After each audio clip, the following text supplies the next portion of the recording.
मुस्तकबिल में अर्थ तबाह हो चुकी है और लोग मिलियंस ऑफ डॉलर खर्च करके एक बहुत बड़ी स्पेसशिप में मार्स जा रहे हैं, लेकिन इस स्पेसशिप का रास्ता भटक जाता है और ये स्पेसशिप एक ऐसी जगह खो गया जहाँ से वापस आना नामुमकिन था। और यही हमारी आज की साइंस फिक्शन मूवी की स्टोरी है जिसका नाम है नायरा। तो फिल्म की तरफ चलते हैं, लेकिन उससे पहले एक रिमाइंडर कि लाइक, शेयर और सब्सक्राइब करना ना भूलिएगा। फिल्म का स्टार्ट फ्यूचर में होता है जब नेचुरल डिजास्टर्स और सी लेवल्स बढ़ने की वजह से जमीन पर रहना नामुमकिन हो चुका था और इसीलिए अर्थ अब इंसानों के रहने के काबिल भी नहीं रह गई थी। इसलिए लोग एक बहुत बड़ी स्पेसशिप के थ्रू मार्स की तरफ जा रहे थे और इस स्पेसशिप का नाम था नायरा। ये शिप बिल्कुल एक क्रूज शिप जैसी थी जिसमें इंसानों के लिए हर तरह की लग्जरी मौजूद थी, जैसे कि रेस्टोरेंट्स, मॉल्स, स्पास, स्कूल्स और इवन नाइट क्लब्स भी। और इन तमाम चीजों को लोग अपने 3 हफ्तों के सफर में एंजॉय कर सकते थे। और इस स्पेसशिप की इस फ्लाइट में मूवी का मेन कैरेक्टर नजर आता है, जो कि स्पेसशिप की एक खास किस्म की AI यानी मीमा के लिए एज अ मीमा रोब काम करती है। वर्चुअल एक ऐसा AI सिस्टम है जिसके जरिए लोग अर्थ की डिस्ट्रक्शन से पहले की अपनी मेमोरीज एंजॉय कर सकते थे।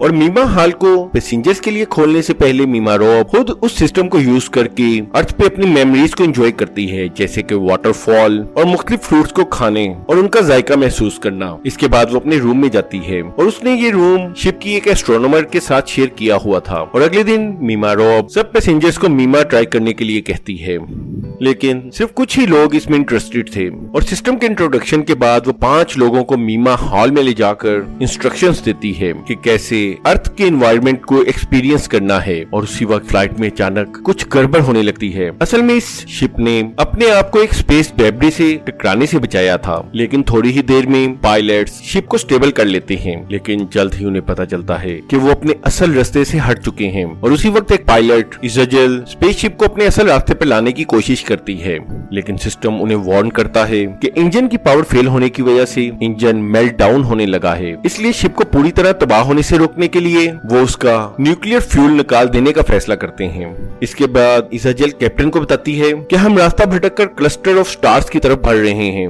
इसके बाद कैप्टन शेफोन पैसेंजर्स से बातचीत करता है और वो उन्हें बताता है कि शिप का रिएक्टर डैमेज होने की वजह से शिप अपने रास्ते से हट गया है और उसे दोबारा ट्रैक पर लाने के लिए उनके पास एनर्जी नहीं है, क्योंकि पावर स्टेशन पर आग लगने की वजह से हम तमाम न्यूक्लियर फ्यूल शिप से निकाल चुके हैं। लेकिन इसके बाद वो उन्हें यकीन दिलाता है कि शिप को वो उसके रास्ते पर वापस ले आएगा और इसके लिए हमें किसी सेलेस्टियल बॉडी के शिप के सामने आने का इंतजार करना होगा, यानी किसी स्टार या सन जैसे कोई ऑब्जेक्ट से, क्योंकि उसकी ग्रेविटी की वजह से शिप खींच के वापस अपने रास्ते पर आ जाएगी। लेकिन कैप्टन को ये नहीं पता था कि ये कब होगा और अंदाजन उन्हें तकरीबन 2 साल वेट करना होगा। और ये सुनकर सब पैसेंजर्स बहुत ज्यादा परेशान हो जाते हैं। और इस मौके पर एक लेडी कहती है कि उसने तो अपने बेटे से प्रॉमिस कर रखा है कि वो उसकी बर्थडे पर उसके पास ही होगी, इसलिए वो इस न्यूज से बहुत ज्यादा इमोशनल होकर आउट ऑफ कंट्रोल हो गई। इसके बाद मीमा रोब उसे एक दूसरी पैसेंजर बीबा के साथ मीमा हॉल ले जाती है और वहाँ जाके लिबिडल कुछ देर में काम डाउन हो जाती है। दूसरी तरफ शिफॉन सब पायलट्स के साथ मीटिंग करके और उन्हें कहता है कि फूड सप्लाई को बढ़ाने के लिए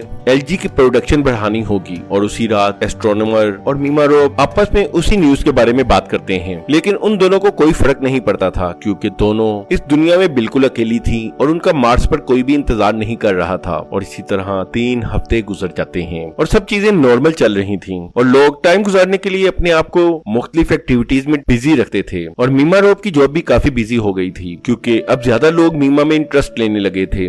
इसलिए वो अपने इंचार्ज से कहती है कि उसे एक असिस्टेंट चाहिए ताकि वो इतने लोगों को हैंडल कर सके। और एक रात सोने से पहले वो एस्ट्रोनॉट से पूछती है कि ऐसी सेलेस्टियल बॉडी ढूंढने में कितना वक्त लगेगा, जिस पर वो एस्ट्रोनॉमर बताती है कि अगली सेलेस्टियल बॉडी देखने तक हम लोग जिंदा नहीं रहेंगे। और ये बात पायलट भी जानता है और उसकी ये बात सुन के मीमा की नींद उड़ जाती है। और जब वो बाहर पानी पीने जाती है तो विंडो से स्पेस देखकर उसे पैनिक अटैक आ जाता है। इसलिए वो फौरन मीमा हॉल जाकर सिस्टम को यूज करते हुए अर्थ के एक फॉरेस्ट में वॉक करती है। और अगले दिन एक आदमी को भी इसी तरह पैनिक अटैक आ जाता है। इसलिए मीमा मीमा रॉब उसे भी हाल में जाने के लिए कहती है और वो वहाँ लोगों को बताती है कि मार्स की लाइफ भी कुछ इतनी अच्छी नहीं है, इसलिए हमें इस स्पेसशिप पर ही सरवाइव करने की कोशिश करनी होगी। इसके बाद मीमा रॉब उस आदमी को एक और ऑफिसर के साथ मिलकर मीमा हॉल में ले जाती है ताकि बाकी पैसेंजर्स उस पैसेंजर की वजह से डर ना जाएं। इसके बाद मीमा रॉब डायरेक्टली शिप फोन से बात करती है और वो कैप्टन को कहती है कि लोग असलियत जान के आउट ऑफ कंट्रोल हो जाएंगे, जिससे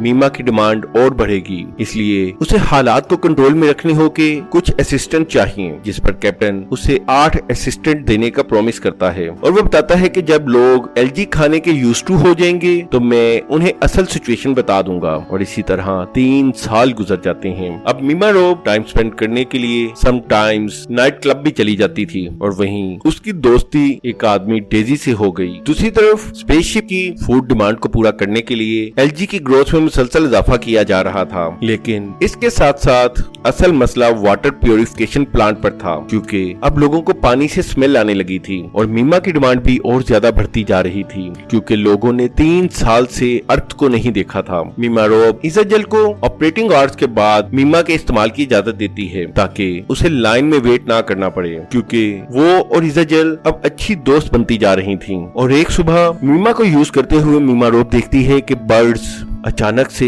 आसमान से गिरने लगते हैं, मतलब सिस्टम में कुछ प्रॉब्लम आ रही थी, मगर वो प्रॉब्लम को ढूंढ नहीं पाती। और उस दिन एआई यानी मीमा लोगों को अजीब डिस्ट्रक्शंस की वीडियोस दिखाता है, इसलिए मीमा रॉब जल्दी से सेशन बंद करके सब लोगों को हॉल से बाहर निकालती है और बाहर वेट में खड़े बाकी लोग मायूस हो जाते हैं, जिनमें लिबिडेल भी थी। इसके बाद कैप्टन मीमा रॉब को डांटता है कि उसने सिस्टम क्यों बंद किया, जिस पर वो कैप्टन को बताती है कि मीमा को रेस्ट चाहिए, क्योंकि एआई सब लोगों की मेमोरीज देखकर एग्जॉस्ट हो चुका है। और मीमा रॉब कैप्टन से सिस्टम को 1 हफ्ते के लिए बंद करने की परमिशन मांगती है, लेकिन कैप्टन उसे परमिशन देने से इनकार कर देता है। इसलिए जब मीमा को दोबारा स्टार्ट किया जाता है तो सिस्टम खुद ही कहता है कि वो लोगों की पेनफुल मेमोरीज से एग्जॉस्ट हो चुका है, इसलिए अब वो मजीद अच्छे इमेजेस नहीं दिखा सकता। और उसी वक्त वो सिस्टम अपने आप को सेल्फ डिस्ट्रैक्ट करने का सिग्नल देता है, इसलिए मीमा रॉब लोगों को हॉल में आने से रोकने की कोशिश करती है, लेकिन कोई भी उसकी बात नहीं सुनता। और उसी वक्त मीमा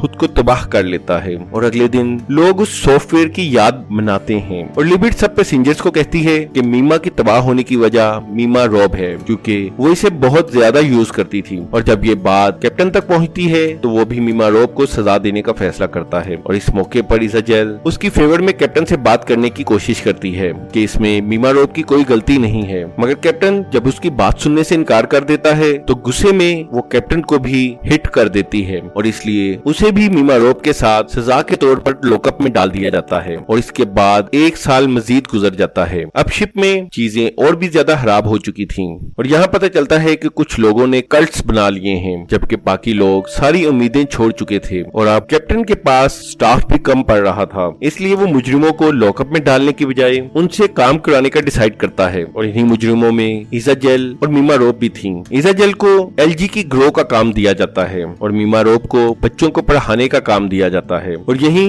मीमा रॉब को पता चलता है कि लिबिडेल ने एक कल्ट मीमा की याद में भी बनाया हुआ है और एक लेडी मीमा रॉब को उस कल्ट में आने की दावत देती है और वो बताती है कि हमें पता है कि मीमा ने खुद ही अपने आप को डिस्ट्रॉय किया था और इसमें मीमा रॉब की कोई गलती नहीं थी। इसके बाद वो मीमा हॉल में कल्ट की सेरेमनी के लिए जाती हैं और इस तरह कुछ और टाइम गुजर जाता है। और इज़ाजेल अब बहुत होपलेस हो चुकी थी, क्योंकि उसे लगता था कि अब वो कभी भी सूरज की रोशनी नहीं देख पाएगी। और मीमा रॉब उसे तसल्ली देने और उम्मीद दिलाने की पूरी कोशिश करती है। इसके बाद वो कैप्टन शिफॉन से एक बीम स्क्रीन बनाने की परमिशन मांगती है, जिसकी मदद से वो विंडोज के बाहर रिलैक्सिंग पिक्चर्स का डिस्प्ले करेंगी। लेकिन शिफॉन का कहना था कि ये सब इन्वेंशंस छोड़कर उसका फ्यूचर जनरेशन को पढ़ाना ज्यादा जरूरी है ताकि स्पेसशिप चलता रहे। और एक दिन उन्हें पता चलता है कि टेलीस्कोप्स ने उनकी तरफ आते एक और ऑब्जेक्ट को नोट किया है, लेकिन वो रेस्क्यू शिप बहुत बड़ा नहीं था, लेकिन उन्हें लगता है कि शायद उसमें उनके लिए फ्यूल भेजा गया होगा। जिसके बाद कैप्टन लोगों के लिए अनाउंसमेंट कर देता है कि ऑलमोस्ट 1 साल तक फ्यूल वेसल हमारे तक पहुंच जाएगा और उसकी मदद से वो जल्द ही घर जा सकेंगे। और ये सुनकर सभी लोग खुशी से सेलिब्रेट करने लगते हैं। और 1 साल बाद मीमा रॉब के स्टूडेंट्स फ्यूल वेसल को अपने साथ हुक करके स्पेसशिप में लाने की ट्रेनिंग का आगाज करते हैं और सभी लोग बहुत ज्यादा होपफुल थे कि अब सब कुछ ठीक हो जाएगा और उस उस वेसल के करीब आने पर शिप की आर्टिफिशियल ग्रेविटी बढ़ा दी जाती है ताकि उस वेसल की स्पीड को स्लो डाउन किया जा सके और फाइनली उस वेसल को हुक करके शिप में लाया जाता है। इसके बाद साइंटिस्ट की एक टीम उस वेसल को इंस्पेक्ट करने के लिए जाती है, लेकिन वो तो उनके लिए एक मिस्ट्री बन चुका था क्योंकि वो उनसे खुल ही नहीं पा रहा था। और यहाँ एक इंजीनियर कहता है कि शायद हमारे टूल्स पुराने हैं, जबकि एक दूसरे इंजीनियर का कहना था कि शायद इसमें फ्यूल है ही नहीं और हमें लोगों को पहले से उम्मीद नहीं दिलानी चाहिए थी। लेकिन कैप्टन का कहना था कि इससे लोगों के माइंड पर बहुत अच्छा इफेक्ट आया है, इसलिए हमें इस बात को सीक्रेट रखना होगा कि फ्यूल नहीं मिला। और उस इंजीनियर को डर था कि कहीं इस वेसल में कोई रेडियो एक्टिव मटेरियल ना हो। इसके बावजूद इंजीनियर्स कैप्टन को यकीन दिलाते हैं कि वो जल्द ही इसे यूज करने का कोई सोल्यूशन ढूंढ लेंगे, लेकिन काफी दिन गुजर जाने के बाद भी उन्हें इस प्रॉप की कुछ समझ नहीं आती। दूसरी तरफ पैसेंजर्स का सब्र अब खत्म होता जा रहा था और वो सब आउट ऑफ कंट्रोल हो रहे थे, इसलिए ऑफिसर्स उन्हें कंट्रोल में रखने के लिए अपनी स्टन गन्स इस्तेमाल करते हैं। इसके बाद कैप्टन इन्वेस्टिगेशन टीम के पास जाता है और वो एस्ट्रोनॉमर से कहता है कि उसने इस वेसल को डिस्कवर किया था, इसलिए उसे अवार्ड दिया जाएगा। लेकिन एस्ट्रोनॉमर को भी यही लगता था कि इस वेसल में फ्यूल नहीं है और कैप्टन ने उसे अवार्ड देने का इसीलिए कहा ताकि वो दूसरे लोगों को इस वेसल की हकीकत ना बताए। और यही कैप्टन दूसरे इंजीनियर से भी कहता है कि हमें पैसेंजर्स की उम्मीद को बनाए रखना होगा, इसलिए कोई भी लोगों को फ्यूल के बारे में नहीं बताएगा। मगर एस्ट्रोनॉमर उसकी बात नहीं मानना चाहती थी और जाते हुए वो कहती है कि ये शिप असल में उनकी कब्र है। और ये बात सुनकर कैप्टन को गुस्सा आ जाता है और वो एक स्टन गन से एस्ट्रोनॉमर को शूट कर देता है, जिससे उसकी मौत वाक़ई हो जाती है। और उसके मेमोरियल में मीमारोव उसकी लिखी हुई एक नज़म पढ़ती है और इस पोएम में बताया गया था कि अर्थ पर लाइफ एक ड्रीम जैसी थी और कैसे लोगों ने उसके एनवायरनमेंट को तबाह कर दिया। इसके बाद टेंशन को कम करने के लिए मीमारोव और उसकी फ्रेंड्स ड्रग्स लेने लगती हैं और ड्रग्स लेने के बाद जब वो लोग क्लब में डांस कर रहे थे तो उसी वक्त फ्लाइट में गड़बड़ आने लगती है और इस मौके पर कैप्टन सबको अपने अपने केबिन्स में जाने के लिए कहता है। और जब मीमारोव अपने केबिन में जाती है तो वो देखती है कि इज़ाजेल बहुत अजीब बिहेव कर रही है। और जब ये फ्लाइट टर्बुलेंस खत्म होती है तो कैप्टन को पता चलता है कि बहुत से पैसेंजर्स और क्रू मेंबर्स इस टर्बुलेंस की वजह से मर गए हैं और ये देखकर वो बहुत घबरा जाता है। दूसरी तरफ मीमारोव अपने स्टूडेंट्स के साथ बीम स्क्रीन प्रोजेक्ट पर काम स्टार्ट कर देती है और जल्द ही वो लोग स्पेसशिप के बाहर वाटरफॉल का इमेज डिस्प्ले कर देते हैं, जिसे देखकर पैसेंजर्स खुश हो जाते हैं। लेकिन जब मीमारोव अपने केबिन में जाती है तो उसे पता चलता है कि इज़ाजेल मर चुकी है और वो दुख से चिल्लाने लगती है। इसके बाद 5 साल और गुजर जाते हैं और बाकी बचे सभी लोग अनेरा की 10th एनिवर्सरी सेलिब्रेट करते हैं और यहीं कैप्टन मीमारोव को बीम स्क्रीन के लिए मेडल देता है क्योंकि उसके प्रोजेक्टर और इमेजेस ने लोगों में उम्मीद को एक दफा दोबारा जगाने और उन्हें अर्थ देखने में हेल्प की थी। और यहीं मीमारोव नोटिस करती है कि कैप्टन ने अपनी रिस्ट पर कपड़ा बांधा हुआ है और उसे ऐसा लगता है कि शायद कैप्टन भी जिंदगी से मायूस होकर सुसाइड की कोशिश कर रहा है। इसके बाद उन्हें पता चलता है कि उनकी वाटर सप्लाई भी पोल्यूटेड हो चुकी है क्योंकि कोई भी फिल्ट्रेशन प्लांट का ध्यान रखने वाला बाकी नहीं बचा था। इसके बाद हमें 24वां साल दिखाया जाता है जहां थोड़े से बाकी बचे सर्वाइवर्स मीमा हॉल में बैठे थे और वो प्रे कर रहे थे कि गॉड उन्हें रोशनी दिखा दे। और इसके बाद सीन ट्रैक 5 मिलियन ईयर्स बाद शिफ्ट होता है और अनेरा बिल्कुल खाली और डस्ट से भरी हुई एक स्टार कॉन्स्टेलेशन तक पहुंचती है और जब वो कॉन्स्टेलेशन के ऑर्बिट में एंटर करती है तो पता चलता है कि वो बिल्कुल अर्थ जैसा है। और इसके साथ ही ये मूवी यहीं एंड हो जाती है। और इस मूवी का मॉडल यही है कि हमारे पास सिर्फ एक ही अर्थ है और हमें इसकी बेहतरी और इसे बचाने के लिए काम करने की जरूरत है।